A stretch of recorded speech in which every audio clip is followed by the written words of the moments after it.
Yes, you should let folks know that it's a steamer here in Chicago today. Yeah, it shouldn't be this hot in spring, so maybe people will start realizing global warming is real. One would hope. It really seems like we go from super cold to super hot in a heartbeat. I remember as a So, kid liking spring. Now there's no such thing as spring. Spring doesn't that's exist. exactly right. Spring was my favorite, is my favorite, but you only get these little nuggets of it. But Yeah. we digress. We are going to be talking about movies today that do take place in summer.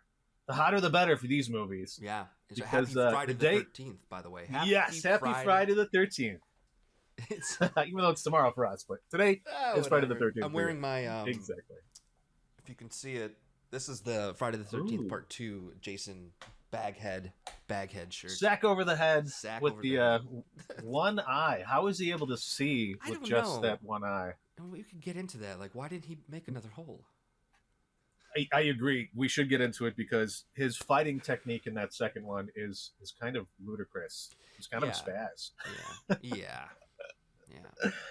Poor guy. But before we do that, Yes. I was kind of contemplating. Okay, why is Friday the 13th so scary? And as Ben discussed endlessly, this was a title before it was a movie.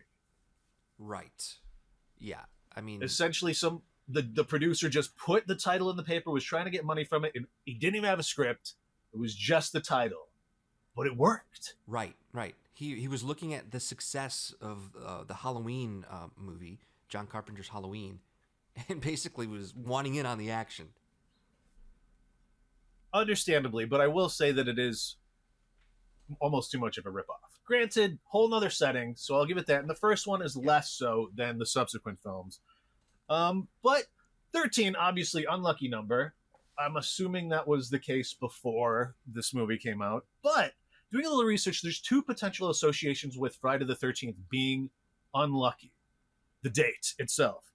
The one that seems a little more credible is that 1307, there was a raid on the Knights Templar. So these were like these Catholic badass knights that went around like converting people. Well, the king went in there and was like, you guys are all heretics. No torture you, no kill you, you done. So essentially, power taking down the religious, which I find very interesting. That's the most likely. And the second thing that popped up was that Jesus was crucified on a Friday, and the night before he had his 13 guests at the Last Supper. Ah. So either way, we're talking about some sort of religious business that's cooked into this. Yeah, that makes sense.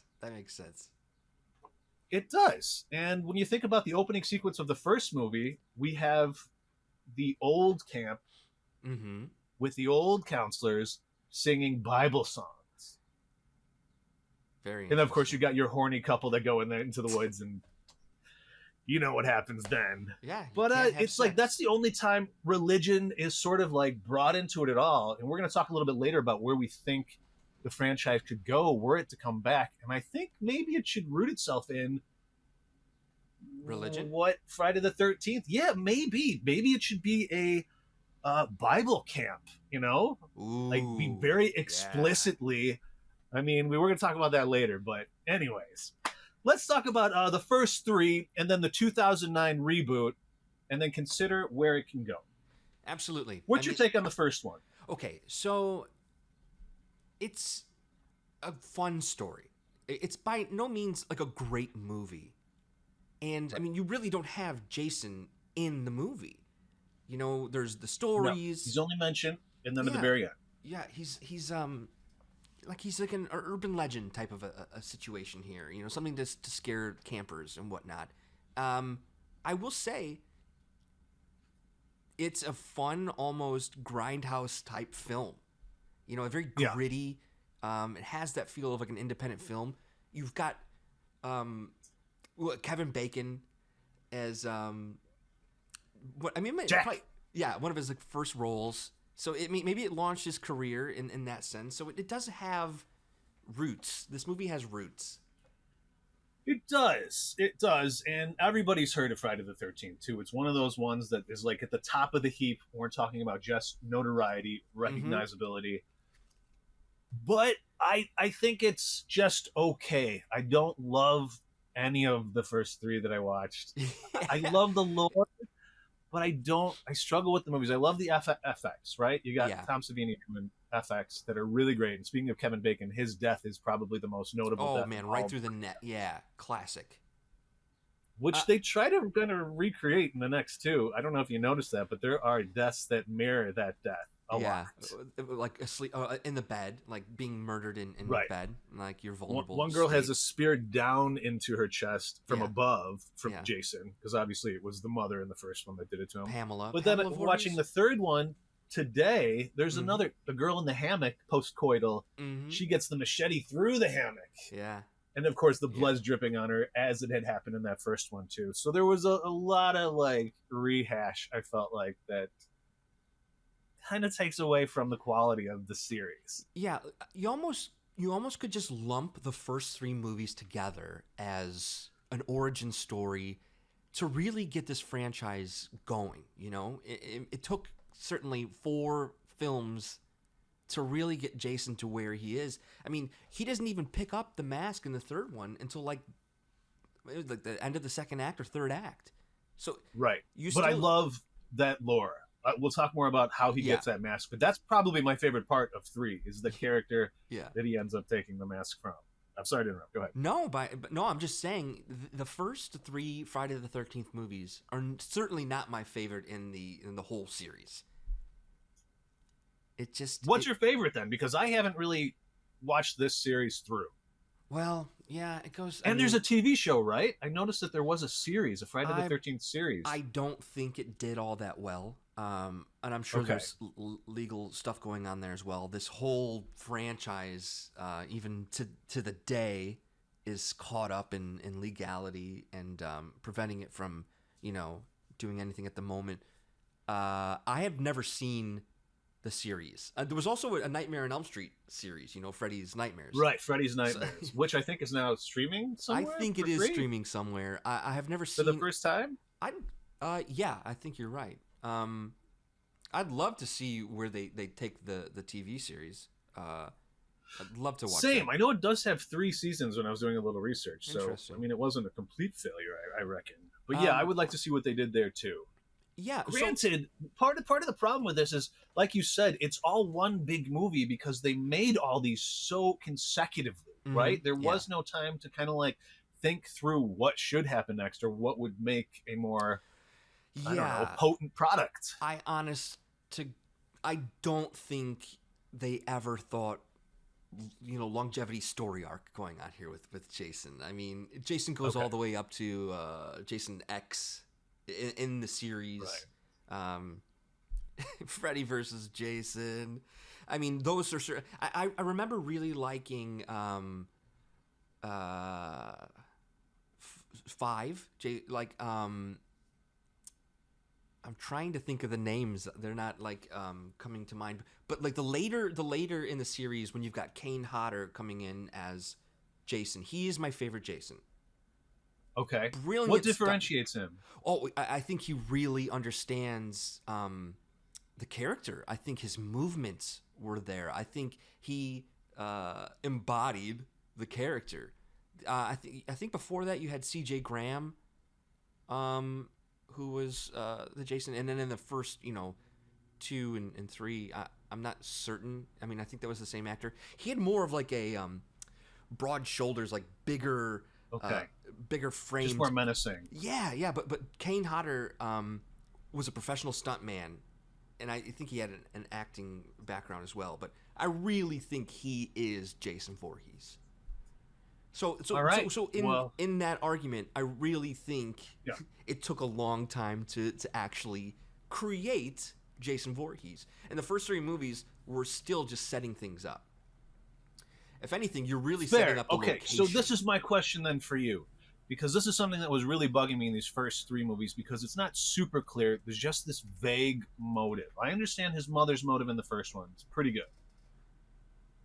Is it just revenge for his mother's death? And he just can't get over that because there's a lot of mommy issues. That's Jason to a T, right?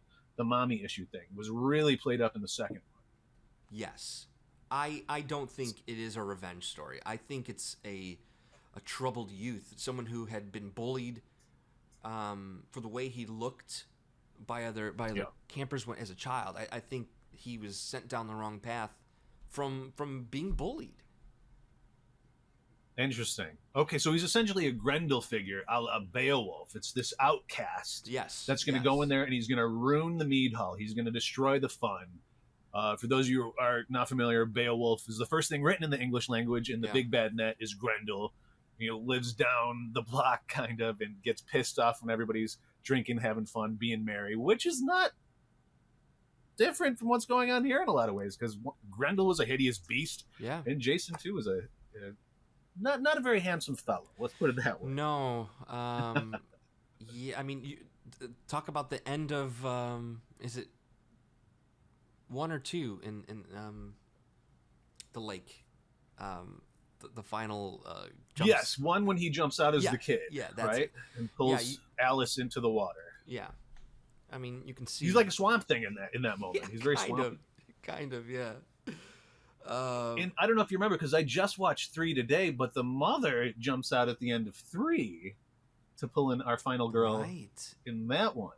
Right. So maybe is Camp Crystal Lake? This is another thing I was thinking about when considering rejuvenating the whole lore.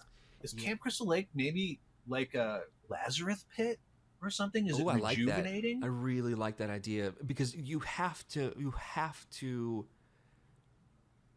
think that there's some sort of magical element going on here. I mean, especially later in the series, you're like, how is he still alive? How does he survive? There has to be some sort of deal with the devil or some sort of fantastical thing going on, because he keeps coming back, right? Yeah. And I mean, he took an axe to the head in the end of the third one. It's like lodged in his. The end of the third one really makes it seem like he's dead, though. Like the last sequence is just him on that barn ground, dead. She's all traumatized. She's going crazy, thinking she's seeing him when she's not. Gets wheeled away by the cops. But he seems super dead. So I kind of want to watch 4 just to see what they do with bringing him back. Well, I'm sure it's not genius. It's so interesting. But... Again, the lack of planning in this series. I mean, you just described how you think that he's dead in 3. In 4, the title is The Final Chapter. Huh. So they keep trying to end the series, and then kind of screwing themselves, 'cause, like, how do you explain this in the next movie? That's why I think maybe there should be some supernatural elements. There has to be. Even though it kind of makes him less scary, that's the only way they can kind of like justify his continuing on. Yeah, I don't know. But yeah, the first and the third I felt were really, really like mirroring each other. Granted, the third one does not take place at a camp. It's at some place called Higgins Haven. They're just essentially a group going to have like a nice little vacation in the country. Right. Which is not unlike the 2009 version.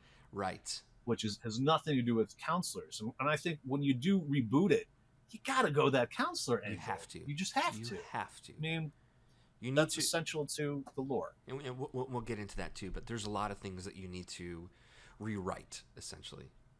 Right. Yeah, absolutely. Yeah. So of the 3, the first one you think is the best? No. Because there's an actual, I did not necessarily say that. I didn't find Pamela Voorhees all that menacing. I mean, evil, sure, but like as a figure of someone to be afraid of, no. I mean, she's an old lady.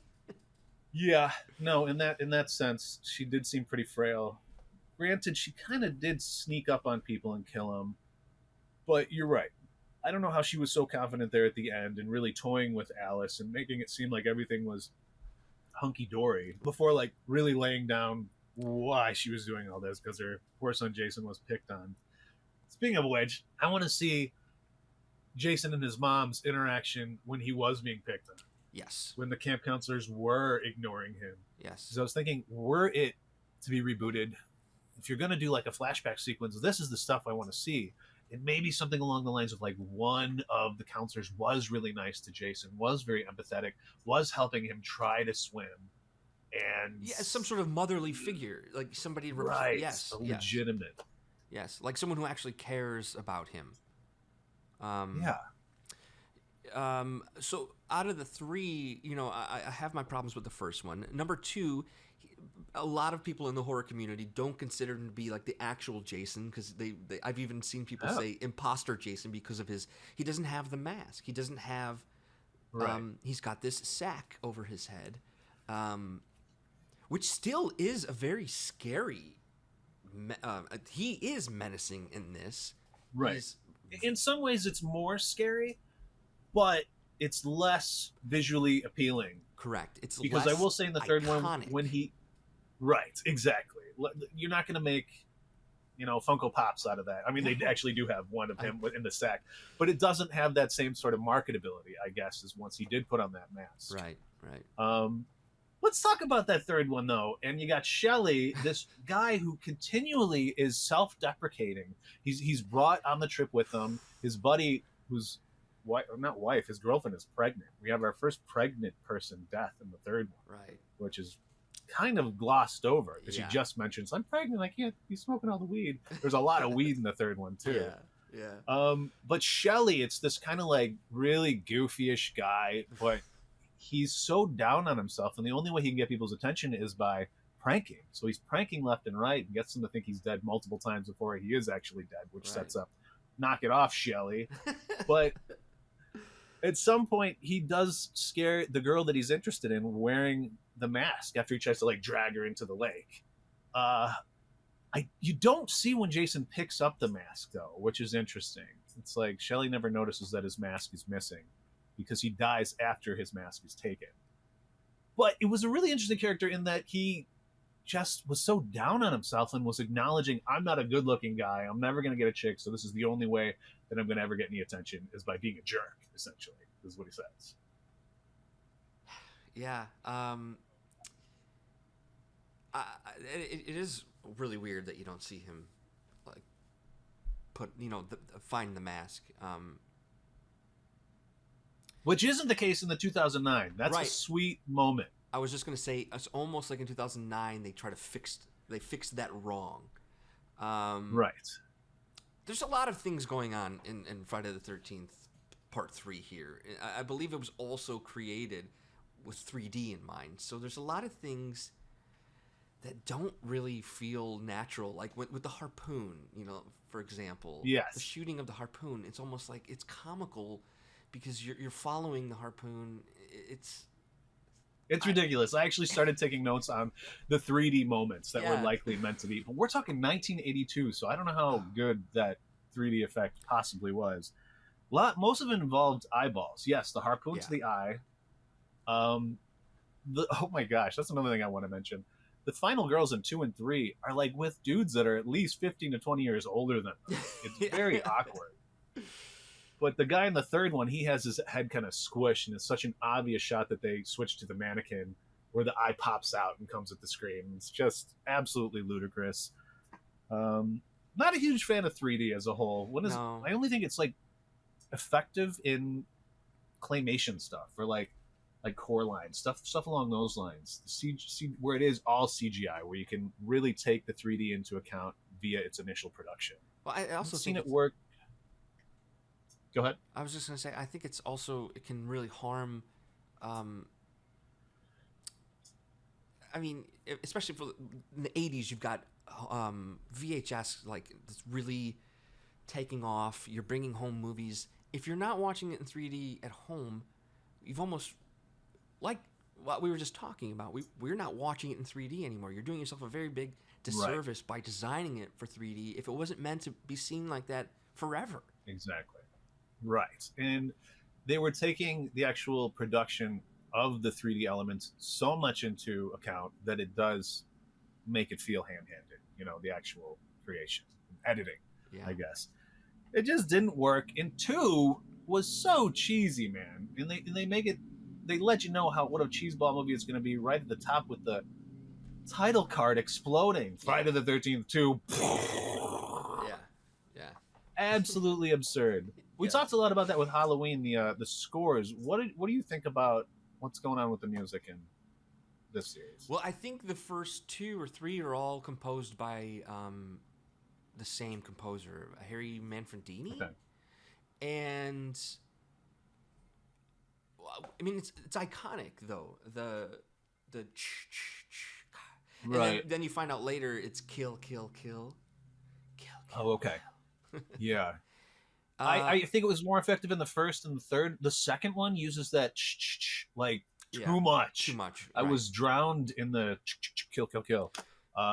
The best application of that, by the way, is in The Cable Guy when Jim Carrey's stalking Matthew Broderick and using it. Yes, you're right. You're right. That's the best. Yeah. But yeah, there was just a lot of bad jokes in the second one too. Yeah. And I don't know. I'd be really curious to see, and I don't have this information in front of me, what if they rushed to take advantage of the success from the first one. It released within the same year, so they didn't even have like a full there you go 12 months. So, and I think the biggest movie around the time was E.T. oh, So I think they were trying to just like take advantage of the momentum and just did quantity cash over, grab. yeah, over quality here. And I did read something along the lines of this one, the MPAA really sliced a lot of the violence out of it, because on the first one, you see some pretty grisly things that I feel like were diminished considerably in the second one, which didn't help, because I think a lot of people enjoy Friday the 13th for the gore. I mean, one prime example is when one of the guys gets in like a trap, so his legs are swooped up and then he's hanging from a tree. And then Jason, of course, attacks him as he's hanging upside down. Yeah. But you don't even see what he does. He just slits his neck while he's hanging upside down. When you can slit somebody's neck at any time, he had the opportunity to like disembowel him. I just felt like there was wasted opportunities in this one, and I think it probably does speak to it being rushed. I think being rushed. They went after the easy visual practical effects instead of spending time on it. I'm not sure if was Savini involved in the second one. I'm not sure either. Yeah, I know he was like the first person they hired for the first one, but right. If he was, his efforts were squandered because there was very little gore in that second one, and it was super short too. That's the other thing I wanted to mention. In 2 and 3, you have like a 10-minute recap, which is literally just showing footage from the last one. It is so absurd how much they recap at the beginning. The second one, you get like the whole end sequence with the mother while she's like in bed, writhing and having nightmares, post PTSD. And then the third one, they don't even give it like a shell story. They just plop you with the last 5 minutes of the last movie before they start the new one. I guarantee you they were doing that to fill runtime. Yeah. Because they rushed these movies. They're probably like, you know what we need to do? We need to add more to this to meet the actual, the count. There's a minimum amount a movie can be before it's considered a feature film. I bet they were just filling. I think that's the case. It plods a lot, and certainly always the final girl's rundown at the end is always ridiculously long and belabored and just boring, really. That's the thing, is like, I don't care about any of these characters for the most part. That's, if they were to reboot it, I need to care. And I think they tried to do that with the 2009 one. Let's talk a little bit about that 2009 one. Correct. So the 2009 one, I actually saw in the theater. Did you? I think I did. I'm not sure, though. I was really impressed with the opening, almost like wiping out. Yes. Really fun, creative way of just, you think these are your main characters. Right. And then they're just wiped out. In really grisly way. I mean, MPA was totally letting it all fly for the 2009 version. But I will say the one with the girl trapped in the sleeping bag hung over the fire is one of the best kills in the whole series. And that's a callback to a fan favorite death scene, and I think it's in 4 or 5, where Jason actually pulls somebody that's in a sleeping bag and bangs him against a tree. Oh, wow. So they were doing something for the fans there. Like, one of our favorite death scenes takes place in a sleeping bag. Let's take that and reuse it. It's like little homage to one of the best deaths or kill scenes in a Friday the 13th franchise movie. And I'll say that first crew that we get that's slaughtered so Yeah. quickly, I liked better than our main crew. The I characters know. were more entertaining. I know. I think you had better actors there too. Agreed. And you've got this really funny, I don't know, like mysterious plot going on. There, you find out that they're there for weed. You Right. know? So Yes. it's either sex or drugs that gets you in trouble in these movies. In this, Of this course. case, So this case- Randy tells us from Scream. yeah, and in this case, this opening scene before the movie really starts, they tackle everything: the sex, the drugs. Yeah, gratuitously. yes. Before you actually meet your real cast, and when you meet your real cast, you've got this kind of a fun storyline going on. There's two storylines going on. There's your plot line of Jared Padalecki's character, who's looking for his sister. Who was part of that first crew who's gone missing. Correct.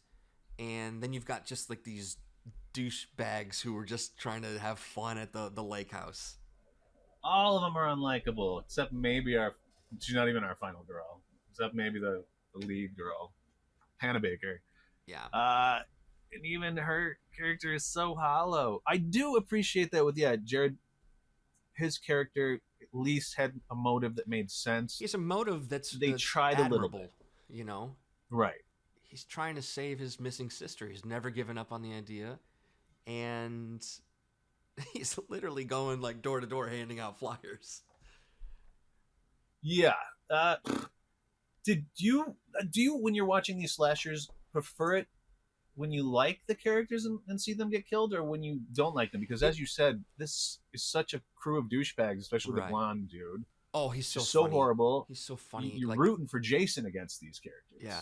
So that's just it, right? You need a little bit of both, and it's got to be a fine line. You've got to like somebody, and that's usually your final girl, and then you've got to almost enjoy the other death scenes of these characters. And I think that's why they really leaned into this white privileged group of, the main character. It's his like father's house, and he's really protective Right. of, and he's also the worst person. He just cheats on his he's a girlfriend total asshole. very easily. I know. I mean, he's such a jerk to Jared's character at the store too, at the general store. Just like, oh my god, super broy. yeah, way over the top. Like, dude, didn't you just find out he's trying to find his sister? He's not trying to steal your girlfriend, or Right. but it's a very 'Cause alpha they never male actually moment. do get romantic, right? It was kind of set up that Jared and Panabaker would end up maybe getting smooches on, but nothing like that ever happened. I think the reason they did that though was because your main final girl can't have sex. She can't Right. do that. Otherwise, that's the rule of horror movies. If as soon as you have sex, you're on the murder list. And True.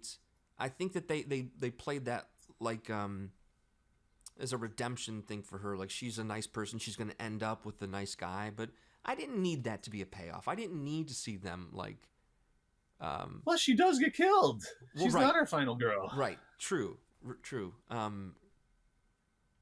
And I think that's the reason you don't Which have I was okay with. That was sequels. actually one of the more satisfying parts of it, is I thought she would be our final girl, and then they pulled the rug out from under us on that one. She Yeah. wasn't, which I appreciated.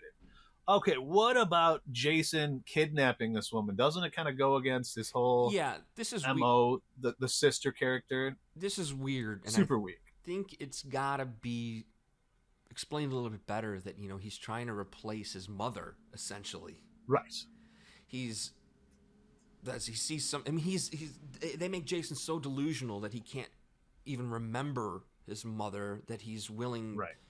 if someone's kind to him, it's filling that spot. Like, at least make her actually of that age. I guess that's the weird thing. Like, why does Jason want this younger? I guess it's because he was wearing his locket. So when Right. her and the dude she was hanging with, they find a locket, and the dude's like, "Oh, you kind of look like her. Keep it." Yeah, So I guess that's the premise. right. It's a little that loose. She does there. remind him of. Yeah, I completely agree. This movie wasn't for that, though. This movie was to bring back Jason and really show off modern technology of how these deaths could be better than the 80s. Yeah, I mean, it did do that well. they do. Yeah, it's well executed. Jason's like this expert marksman with a friggin' crossbow. Oh yeah, I mean, the you got harpoon while he's he's on the speedboat. moving vehicle. Jason's precision to shoot him. I mean, it's a fun scene. It is a very fun scene. Yeah, that's true. And the subsequent death too of the girl that he took out on the boat is great too. Yeah. Like the machete through the dock. Oh my god, that was pretty awesome. Like pulling it up again. Jason's senses are heightened. You know, he's got superpowers. How do you know exactly where she is? How did you know to shoot this crossbow with this? I mean, has he been practicing all these years? I don't know. He's just gotten really good. I don't know. I mean, the kills were fun. I will give the 2009 the kills. They were pretty decent. The kills. What did you? Yeah, it's so forgettable. Yeah, as a whole, right? But what did you think of the overall look of Jason? I mean, because I think pretty good, pretty decent. I thought he was pretty menacing. The mask looked definitely grislier and not so campy. I guess it has an effect, and that's kind of one of the things I do like about Friday the 13th. They show Jason so much, you know, which is kind of ironic considering the kill stuff was supposed to mimic Jaws, where you know he's there. Yes. The Donna land shark. But we see Jason a lot, which I don't mind because he's silent and he's just ominous. I'm okay with seeing him as much as we do. Yeah, yeah. Unlike Michael Myers, who's like in the shadows. He is the shadow, the shape. You know, like he's lurking in the shadows. But Jason is, like you said, he is a shark. He's stealthy and he's just there. Yeah. A shark can't hide underwater. Neither can Jason. True. That's very true.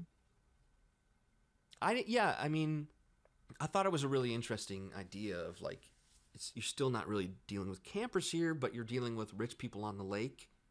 It's almost like he's just trying to take back his land. I could see that. You know? Yeah, because even in the second and the third one, they're still off of Camp Crystal, even though it's not Camp Crystal. You know what I mean? Or Crystal Lake, rather. They're off of the lake. Right. And there's other camps on that lake, but not Camp Crystal. So I think let's talk really quick about what might work if we brought it back. I think you got to go back to Camp Crystal.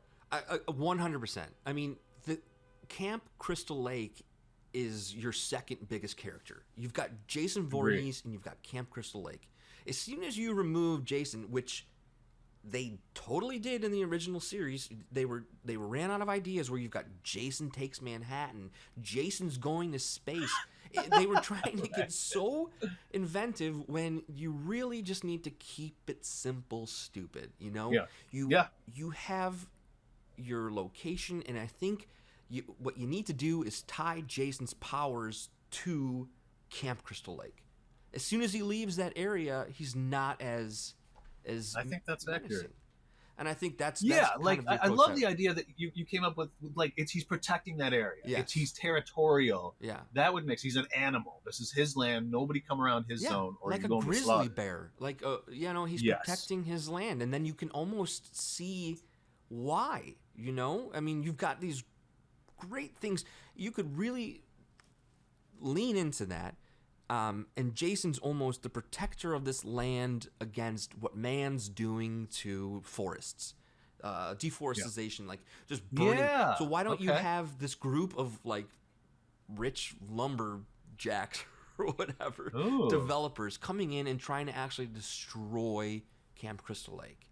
How many fun I like murders. that. Maybe make it like a super slick camp too, so they're going to Or you go the destroy route, or it could be these developers going in there and they're going to wipe out the majority of the forest and it could be both. His sacred spots. Yeah, that's true. Yeah, you've got people, which I think they were trying to explain into the 2009 version. You've got rich people who have totally gone against the idea of like camping and being at a camp, and they've built a mansion there, and that shouldn't be. And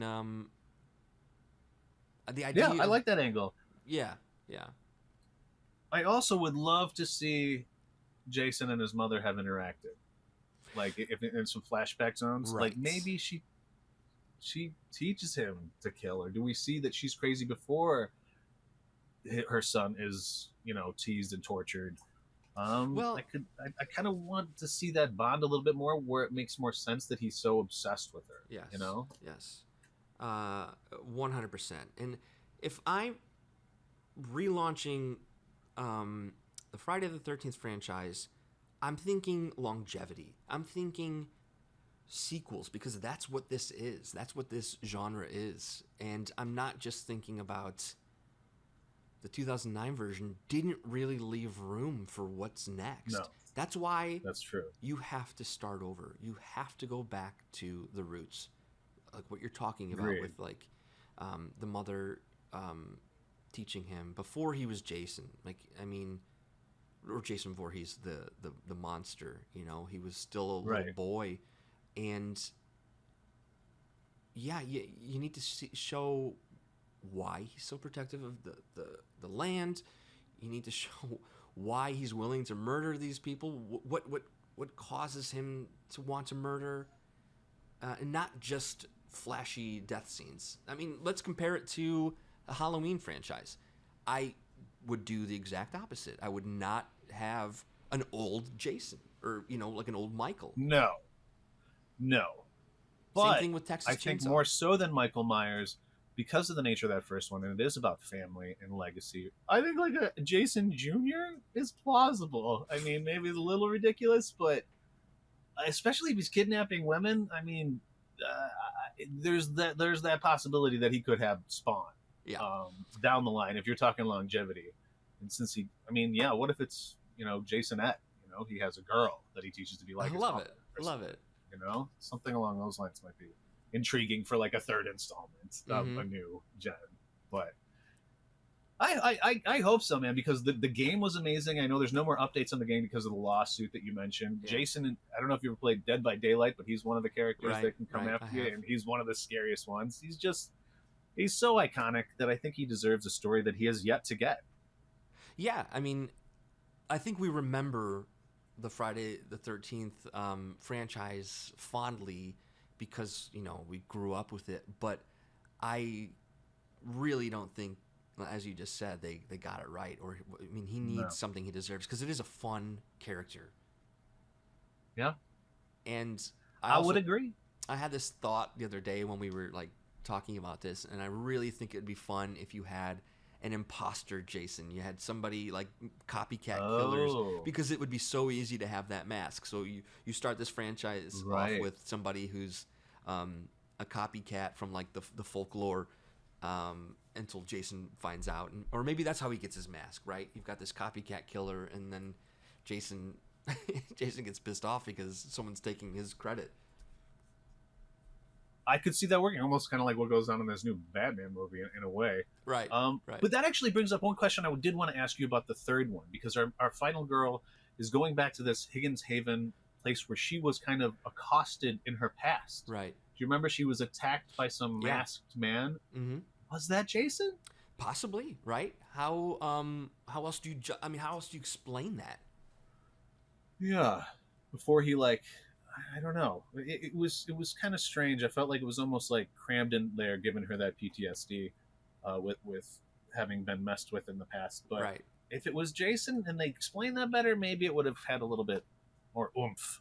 But that's gosh darn it. They kind of bring that back in the later series when it might be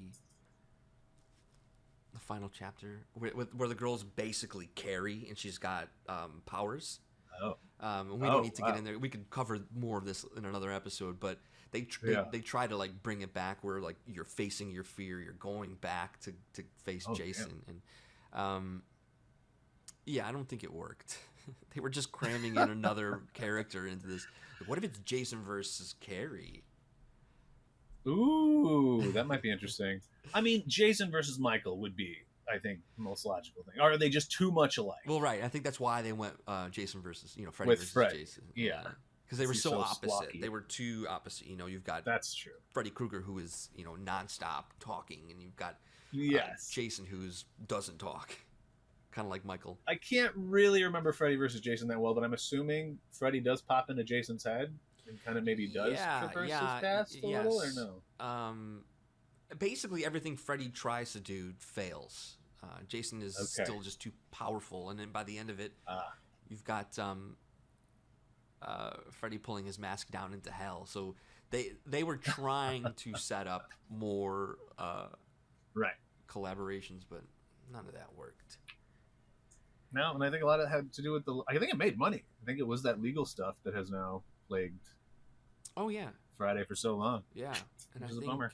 Greedy people preventing us from more kills. that's exactly right. People are really. Man, I wish I knew more about the legal battle because I think it's getting closer to resolving or coming to some sort of solution. But I would promise you in the next 5 years, we've got Jason Blum swooping in, I think you're right. buying up the rights.